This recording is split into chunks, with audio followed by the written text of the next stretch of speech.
President Nana Addo Dankwa Akufo-Addo is impressing the need for scaling up women empowerment in the corporate world at the Maiden Gender and Development Initiative for Africa Awards. Well, the awards under the theme Making Gender Equality the Private Sector's Business was aimed at acknowledging top business executives in the private sector championing gender equality in their companies.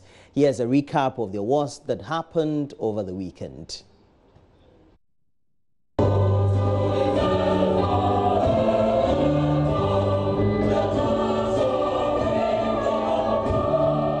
The Gender and Development Initiatives Africa Gadia Advocates Charge Awards is a premier advocacy and award scheme instituted by the President Akufo-Addo to support sustainable contributions towards gender equality and the progress of women empowerment within the private sector. The Gadia Advocates Charge Award recognized 8 prominent businessmen in the country for their role in promoting gender equality in their companies. Speaking at the awards ceremony, which was on the theme Making Gender Equality the Private Sector's Business, President Akufo-Addo, who also doubles as the chairperson of the Africa Union's Committee on Gender and Development, charged the awardees to ensure that they promote gender equality in their respective corporate environments. The goal of the UN 2030 SDGs is to promote global development, quote, that leaves no one behind, unquote.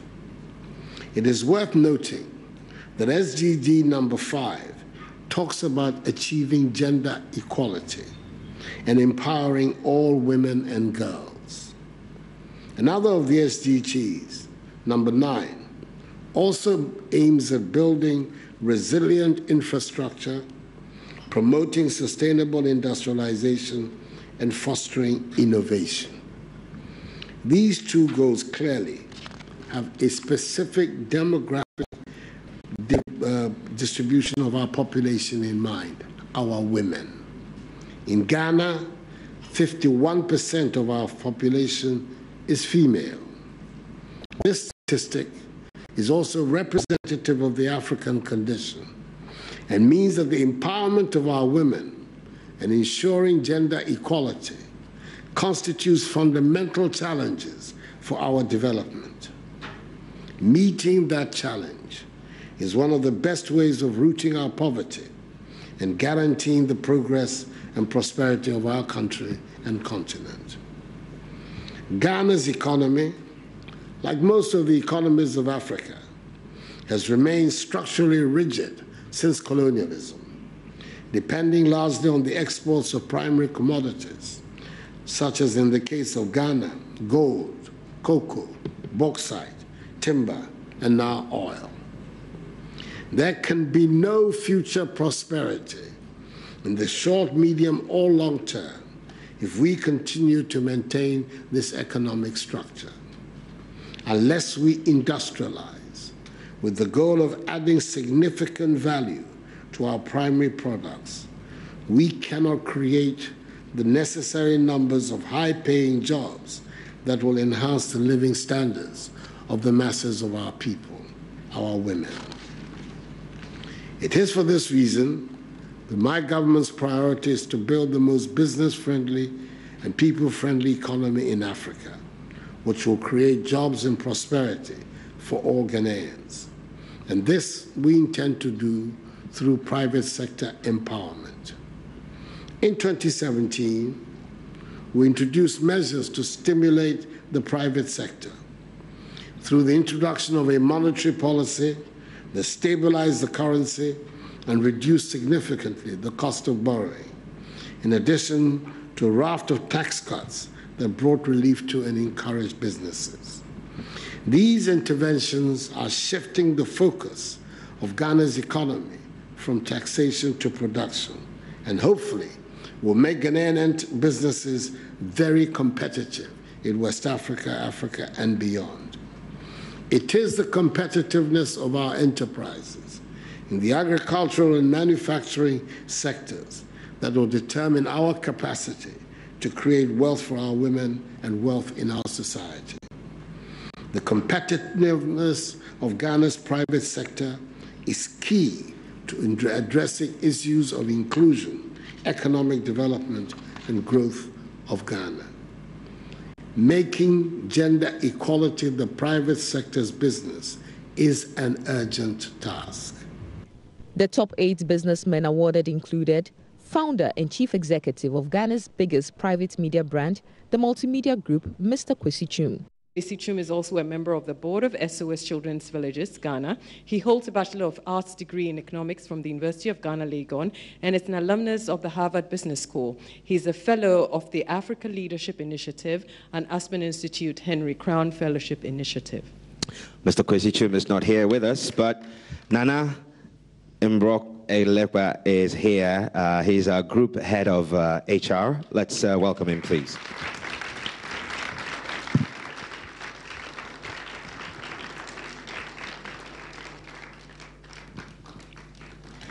Mr. Roy Aboku, CEO of Ocelot Investor Capital, an outsourcing company that provides human resource and logistics support services to the extractive industry.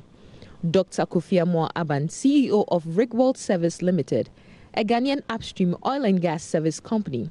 Dr. Ziblim Yamusa, CEO of Yamusa Group of Companies, which comprises of real estate, travel and tours, forex bureau, security services, cleaning services, and restaurant services. The Yamusa Group is one of the largest and indigenous hospitality groups in Africa at the moment.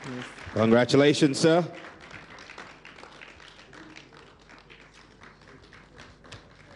CEO of one of the leading and successful alcoholic and non-alcoholic beverage producers in Ghana, Casapreco Company Limited, Dr. Kwabna Ejay.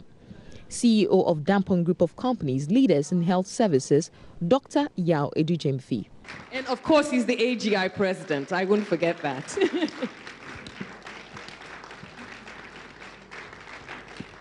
Dr. Osei Kwame Despite, CEO of Despite Group of Companies, owner of some media outlets as well as some manufacturing companies, including U2 Idated Salt. And the man behind the revolution of the traditional cocoa breakfast, Albert Osei, CEO of Cocoa King Limited. Minister for Business Development, Mohammed Awal, was also present. I need not mention that less than 20% of boards around the world are women. I need not also mention that female constitute just about 7% of CEOs globally. This is not good enough. Mr. President, we are animated by your pro-business sentiments and pro-business policies. At the Ministry of Business Development, we've trained 7,000 young businessmen and women over the last 2 months, and 52% of this are women.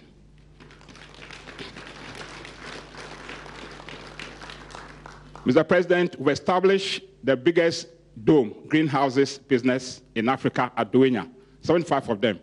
Each of the dome has employed 20 people, and 51.8% of the employees are women. Your Excellencies, this is deliberate. It's purposeful. Our aim is to ensure that we create a space for women to grow. It's been established that where women are involved in decision-making, the family is improved. Even the men of such women are better off in terms of diet and in terms of health. It's been proved that where women are able to participate in the center of activities, children, the vulnerable, are also improved. We want to give you our commitment that we want to grow Afro business champions. And in all this, we target women. To get the private sector, we want to grow our businesses, including women, so that we take advantage of the 1.2 billion population in Africa with $1.3 billion. We'll continue to work the private sector and ensure that women are not marginalized. It can be done. We want to do it. I want to ensure, Madam Gadia, that this year, our plan is to purposely select women to support them, including women with vulnerabilities and disabilities. We think that as the macroeconomic environment continues to improve, inflation is trending down, cost of borrowing is improving, we would do everything to make sure that, Mr. President, your goal of making women at the center of business is achieved. The 8 recipients of the Gender and Development Initiative's Africa Gadia Awards have also been charged by the President as gender champions for the continent to take concrete and measurable steps within their respective companies to enhance gender equality over a particular period of time. Guide their charge.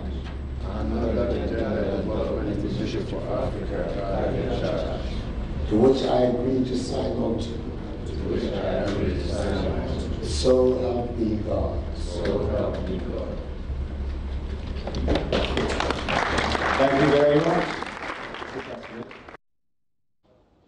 Oh, that's good insight then. And that's it for AM Business. As always, please make sure that throughout the rest of the day, throughout the rest of the morning, you get interactive on Facebook, JoyNews on TV. We also have a Twitter handle, and for what just transpired, us bringing to you the latest business stories on AM Business, you can always watch all the uploads through our YouTube channel. And please go look for My Joy Online TV on YouTube. Watch us not only live, but also the various segments of the AM show and other regular programming on the channel. That's it for the latest business headlines. But now we have to bring to you a lot more on the show. Do stay on. We'll be right back.